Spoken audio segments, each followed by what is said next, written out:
अस्सलाम वालेकुम नाजरीन, मैं हूं आपका मेज़बान कामरान अशरफ और आप देख रहे हैं 49 न्यूज़ का ख़ास प्रोग्राम बोलता कसूर। ईद मिलादुन नबी के सिलसिले में पूरे शहर को बरकी कुमकुमों से सजा दिया है।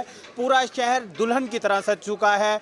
इस वक्त मैं मौजूद हूं किला रूपा सिंह चूनिया में, जहां जो है पूरे किले को बड़े खूबसूरत अंदाज से सजाया गया है। नीचे रेड कारपेट बिछाया गया है। नौजवानों की एक बड़ी तादाद यहाँ पे मौजूद है। इसके अलावा जो दीगर जो इलाके हैं शहर के, जिनमें ज़हीराबाद, मेन बाज़ार, गुरु बाज़ार, सराफा बाज़ार और उसके अलावा जो है वो कसाइयों वाली घाटी, वहाँ को भी खूबसूरत तरीके से सजाया गया है। और इसके साथ साथ जो चूनिया शहर की सबसे पुरानी हवेली काजियाँ वाला है, उसमें भी बरकी कुमकुमे लगाए गए हैं। अगर बात करें तहसील हेडक्वार्टर हॉस्पिटल की, तो उसे भी सजाया गया है। पुलिस स्टेशन, उसके अलावा महकमा माल का ऑफिस, म्यूनिसिपल कमेटी का ऑफिस और इसके साथ साथ जितनी भी सरकारी और नीम सरकारी इमारतें हैं उनको खुसूसी तौर पर सजाया गया है। मेरे साथ कुछ नौजवान मौजूद हैं, हम उनसे पूछना चाहेंगे कि वो आज के दिन के हवाले से क्या कहना चाहते हैं। अस्सलाम वालेकुम। वालेकुम सलाम। मेरे 49 न्यूज़ का थैंक यू, मेहरबानी कि आप हमारे सिटी को इतना रिप्रेजेंट कर रहे हैं। और ये जो आप देख रहे हैं किला रूपा सिंह है, ये हमारी एक ट्रेडिशन है, ये हमारा रवायती त्यौहार है जो हर साल किला रूपा सिंह के लोग इसको रिप्रेजेंट करते हैं। स्पेशली तौर पर इसकी कई महीने पहले तैयारी शुरू कर देते हैं। इंशाल्लाह बहुत खूबसूरत सजिया है शहर। मेन बाजार, गलियां चूनियां सारियां माशाल्लाह सजियां ने। किला माशाल्लाह बड़ा खूबसूरत सजदा है।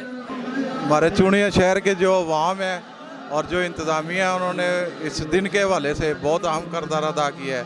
तो सारे लोग बहुत खुश हैं। हमारे शहर में पुरजोर मेला है, ईद मिलादुन नबी का दिन है। इस दिन हमारे नबी आज़म सल्लम पैदा हुए थे, तो आज मुझे बहुत खुशी हो रही है। मेरा शहर सजा तो लोग इसको खुश से मना रहे हैं।